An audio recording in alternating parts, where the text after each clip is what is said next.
So hello viewers. तो आज हम जुड़ने जा रहे हैं निर्भय झा सर के साथ, जिन्होंने part 1 of enrolled agent successfully clear करा है।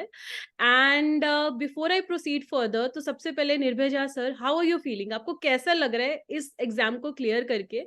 Because I still remember beginning में जब आपने ज्वाइन इन करा था तो आपकी इसकी जो बुक्स की जो लैंग्वेज थी वो काफी डिफिकल्ट लगती थी। तो आपने किस तरह से इस लैंग्वेज बैरियर को भी ओवरकम किया और आपको कैसा फील हो रहा है इस पॉइंट ऑफ टाइम पे सक्सेसफुली क्लियर करके?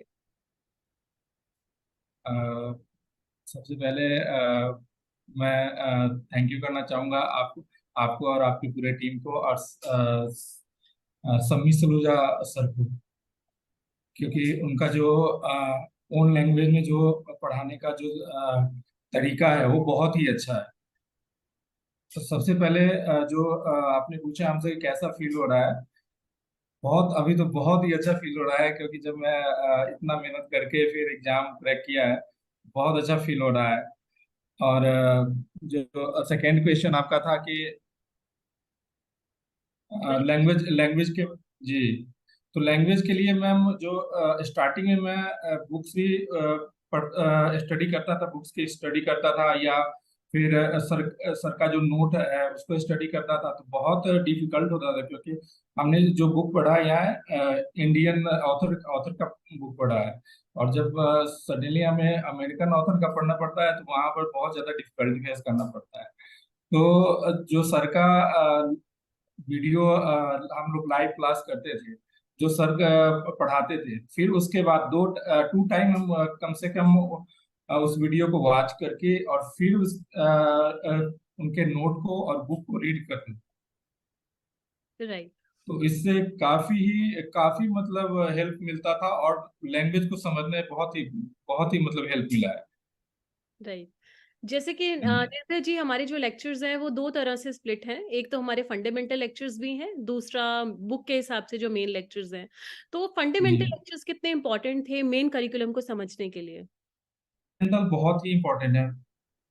फंडामेंटल बहुत ही इम्पोर्टेंट है, खास करके जो ग्रेजुएट स्टूडेंट है उनके लिए, जो सीए वगैरह ऑलरेडी कर चुके हैं उनके लिए तो उनका जो लेवल है थोड़ा हाई रहता है, लेकिन जो ग्रेजुएशन वाले हैं उनके लिए तो बहुत ही इम्पोर्टेंट है। उनको अ, उनकी जो बुक की जो लैंग्वेज है और जो अंडरस्टैंड करने में, वो बहुत ही मतलब हेल्प करता है फंडामेंटल, और बहुत ही इवन सिर्फ बुक स्टडी करने या उसको समझने, जो एग्जाम में भी है ना, एग्जाम में बहुत ज्यादा उसका रोल प्ले होता है फंडामेंटल। जी। तो मेरा नेक्स्ट क्वेश्चन जो है वो ये होने वाला है कि हर इंस्टीट्यूट इसकी स्टडी कराता है, लेकिन हमारा जो कॉन्सेप्ट है मेंटरशिप का, एनरोल्ड एजेंट का, कि हम एक सेपरेट कस्टमाइज स्टडी प्लान बनाते हैं। हर स्टूडेंट से एक 10 to 15 डेज के बाद वो स्टडी प्लान रिवाइज होता है उसकी परफॉर्मेंस के बाद। और time to time personal discussion call भी शमी सर के साथ, personal call with the mentor का सिस्टम है हमारे यहाँ पर। तो कितना इंपॉर्टेंट रोल रहा है उस स्टडी प्लान का और सर के साथ पर्सनल डिस्कशन का? आपके इस एग्जाम को सक्सेसफुली क्लियर करा है, तो आप क्या मैसेज कन्वे करना चाहते हैं स्टूडेंट्स को कि स्टडी प्लान क्यों इंपॉर्टेंट है और मेंटोर के साथ कनेक्टिविटी किस तरह से एक इम्पॉर्टेंट और इंटीग्रल रोल प्ले करती है? जो आपने सवाल किया है कि कैसे आपको मतलब आपने क्यों इस इंस्टीट्यूट को ज्वाइन किया है, तो सबसे पहले जो इसका आंसर है, मैं एक बार यूट्यूब पे सर्च कर रहा था, जो आईएफआरएस वगैरह के लिए सर्च कर रहा था, तो मुझे वहाँ पर समी सर का मतलब वीडियो दिखा वहाँ पे, जो इनरोल एजेंट आईएफआरएस और यूएस गैप का। तो मैं उस वीडियो को फिर वॉच किया, फिर बहुत सारे वीडियो मैंने देखा, और भी बहुत सारे इंस्टीट्यूट हैं उनके भी मैंने वीडियो काफी देखा। तो जो सर का जो वीडियो था ओन लैंग्वेज हिंदी में था, जो हमें काफी हेल्प मिलता था उसको समझने में, और जो सर जो गाइड उसमें उन्होंने बताया था, गाइड किया था, उस हिसाब से बहुत ही मोटिवेशन जो उनका था वो बहुत ही अच्छा लगा। तो फिर मैंने AKPIS को सबसे पहले चूज जी। किया। जी। हम्म। और इस क्वेश्चन का तो आपने आंसर दे दिया कि वाई एकेपीएस। और अब हमारे एकेपीएस इंस्टीट्यूट में जो स्टडी प्लान है, डिस्कशन तो ऑब्वियसली टाइम टू टाइम रहा रहा ही है ना सर के साथ। जी। स्टडी प्लान क्यों इतना इंपॉर्टेंट होता है एक डिस्ट्रैक्शंस को अवॉइड करने के लिए और अपनी जो स्टडी है उसमें डिसिप्लिन को मेंटेन करने के लिए स्टडी प्लान कितना इम्पोर्टेंट है? बहुत इंपॉर्टेंट है मैम। जब हम स्टार्ट करते हैं बैच को, जब लाइव बैच ज्वाइन करते हैं, तो सर सबसे पहले स्टडी प्लान के बारे में ही बताते हैं कि आप किस तरह से स्टडी करेंगे। जी। और उस स्टडी प्लान को अगर आप फॉलो करते हैं, उसी उसी हिसाब से, उसी के अकॉर्डिंग आप चलते हैं, तो आप आपकी जो तैयारियां हैं, जो प्रिपेयर आप करते हैं एग्जाम का, वो बहुत ही स्मूथली हो जाता है।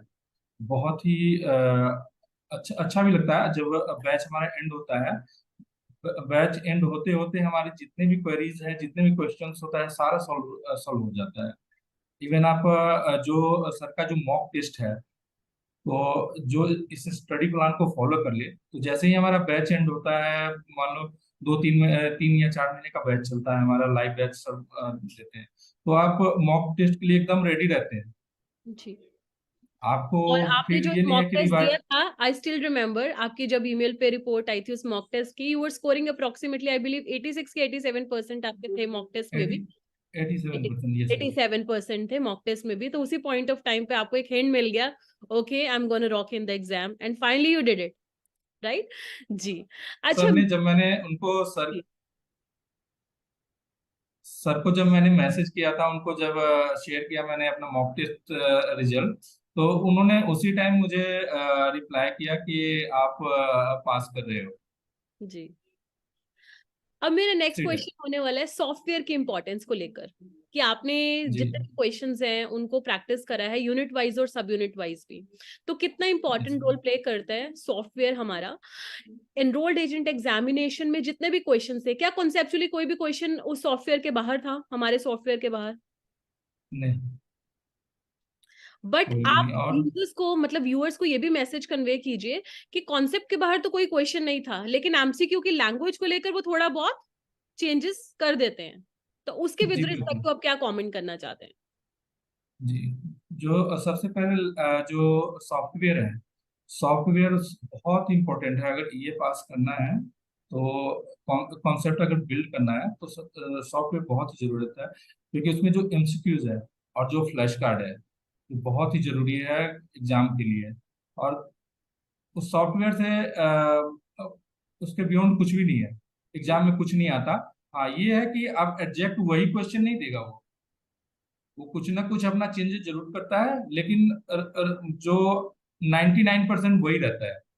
जी। अगर उसको आप जो क्वेश्चन एक एक या 2 लाइन का बहुत छोटा क्वेश्चन आता है, ज्यादा बड़ा क्वेश्चन नहीं पूछते हैं उसमें, तो जी। वही होता है, कॉन्सेप्ट वाइज वही होता है, लेकिन कुछ चेंजेस उसमें होता है, जैसे फिगर चेंज कर दिया उन्होंने, या उसमें जो नेम है किसी पर्सन का, वो चेंज कर दिया, ओके। थोड़ा सा कुछ ऐड कर दिया, और डेप्रिसिएशन मान लो किसी में नहीं है, तो उसमें ऐड कर दिया, इस तरह से होता है। जी।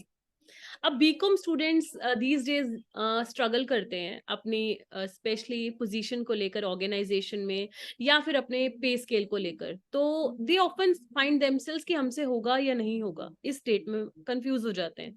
तो आप उन सारे बीकॉम स्टूडेंट्स को या फिर उन ग्रेजुएट्स को जो इस एग्जाम को करना चाहते हैं क्लियर एनरोल्ड एजेंट, लेकिन उसके भी पहले वो इस चीज को लेकर कंफ्यूज होते हैं कि क्या हम कर पाएंगे एनरोल्ड एजेंट, तो उनको क्या मैसेज कन्वे करना चाहते हो आप? क्योंकि आपने इस एग्जाम के पार्ट 1 जो कि क्वाइट टेक्निकल है सो फार क्लियर किया है, तो उनको आप क्या मैसेज कन्वे करना चाहते हैं? मैं भी ग्रेजुएट हूँ। मेरा भी कोई ज्यादा बहुत ज्यादा मार्क्स नहीं है। मैं भी एक मीडियम मीडियम इस मतलब की एवरेज है मेरा मार्क्स इसमें, ग्रेजुएट में। तो थोड़ा डिफिकल्ट तो है, लेकिन ज्यादा नहीं कि हाँ मतलब बहुत ज्यादा की डिफिकल्ट है। अगर आप लाइव बैच ज्वाइन कर रहे हो, फंडामेंटल सेशन ज्वाइन कर रहे हो, और रेगुलर एमसीक्यूज कर रहे हो, फ्लैश कार्ड कर रहे हो, तो वेरी इजी। जी। तो आप यहाँ सर। आशा की किरण मिलती है उन सारे स्टूडेंट्स के लिए, या फिर उन सारे वर्किंग प्रोफेशनल्स या ग्रेजुएट्स के लिए जो कि कंफ्यूज हैं कि क्या ये बहुत ज्यादा डिफिकल्ट है? So the answer is it's average difficult, इतना डिफिकल्ट नहीं है अगर आप डिसिप्लिन से पढ़ेंगे। बिल्कुल बिल्कुल। सर जी। के स्टडी प्लान को अगर आप फॉलो करते हैं, तो आपको बिल्कुल भी कोई डिफिकल्टी फेस करने की जरूरत ही नहीं पड़ेगी। जी। अब मेरे नेक्स्ट क्वेश्चंस जो कुछ होने वाले हैं वो इसकी टेक्निकलिटीज को लेकर होने वाले हैं, स्पेशली पार्ट 1 की टेक्निकलिटी की बात करें तो इसमें 2 टेस्टलेट आती हैं, 50 क्वेश्चंस ईच की एक टेस्टलेट होती है, तो क्या बीच में ब्रेक मिलता है आपको और वो ब्रेक ऑप्शनल है या क्या है? जी। मैंने जब 50 क्वेश्चन सॉल्व कर लिया था, तो फिर उन्होंने मुझे ब्रेक दिया था। मैंने उनको बोला था कि मुझे तो 15 मिनट का ब्रेक वो अलाउ करते हैं। ओके। और तो फिर वो बीच में भी 15 मिनट का और करते हैं, वो ब्रेक अलाउ कर देते हैं। जी। उससे अगर ज्यादा चाहिए तो वो भी करते हैं, लेकिन वो आपका जो एग्जाम है, जो टाइमिंग है, उसके बीच से फिर वो आपको अलाउ करेंगे, वैसे नहीं। ओके, जो आपका टाइमिंग, एग्जाम का जो टाइमिंग है, फिर वो उसमें डिडक्ट से हो जो, जाती है अपना टाइम। जी, वो डिडक्ट हो जाता है जी, जी। अच्छा, टाइम मैनेजमेंट कितना ज़रूरी है एग्ज़ाम देते वक़्त? टाइम मैनेजमेंट बहुत ही जरूरी है मैम। उसमें हर क्वेश्चन को समझ के, अंडरस्टैंड करके उसको बिल्कुल ही 1.5 से 2 मिनट के अंदर में अगर आंसर करना रहता है। अगर 2 मिनट में भी अगर कर देते हैं आंसर, तब भी एक क्वेश्चन का, तब भी टाइम बहुत ही, आप 10 मिनट पहले आप वो कर लोगे, वहाँ जो टाइम एंड है, वो 10 मिनट पहले आप अपना फिनिश कर लोगे एग्जाम। और टाइम मैनेजमेंट अगर आप ज्यादा ले रहे हो, टाइम अगर ले रहे हो, तो फिर उसमें थोड़ा सा लास्ट में फिर थोड़ा जल्दी जल्दी आपको करना पड़ेगा, मैनेज करना पड़ेगा फिर कुछ क्वेश्चन में। तो एक एवरेज रखना पड़ता है। हाँ, ये है कि सभी क्वेश्चन में ये जरूरत नहीं कि 2 मिनट लगेगा। किसी में 30 सेकेंड भी होता है, कि जो छोटा हुँ। बिल्कुल अंडरस्टैंड हो जाता है। तो ज्यादातर क्वेश्चन किसी में 3 मिनट, 4 मिनट भी लग जाता है, इवन 5 मिनट भी लग जाता है। तो जो टोटल 4 घंटे का 30 सेकेंड, एग्ज़ाम होता है, 4 आवर्स जी, का। जी, 4 आवर्स का होता है। जी, और अच्छे से 4 आवर्स से पहले कंप्लीट हो जाता है। इजीली, मैं तो कहता हूँ कि ये एग्जाम आप मतलब एक बार कंप्लीट करके फिर आधे बार में फिर उसको कर सकते हैं।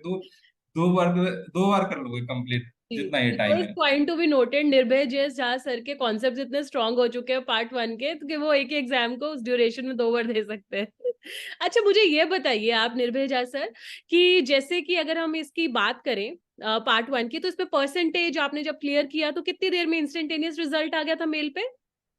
इंस्टेंट। अच्छा, ईमेल पे इंस्टेंट, स्क्रीन पे नहीं दिखता, वो आपके हाँ, मेल पे आता है।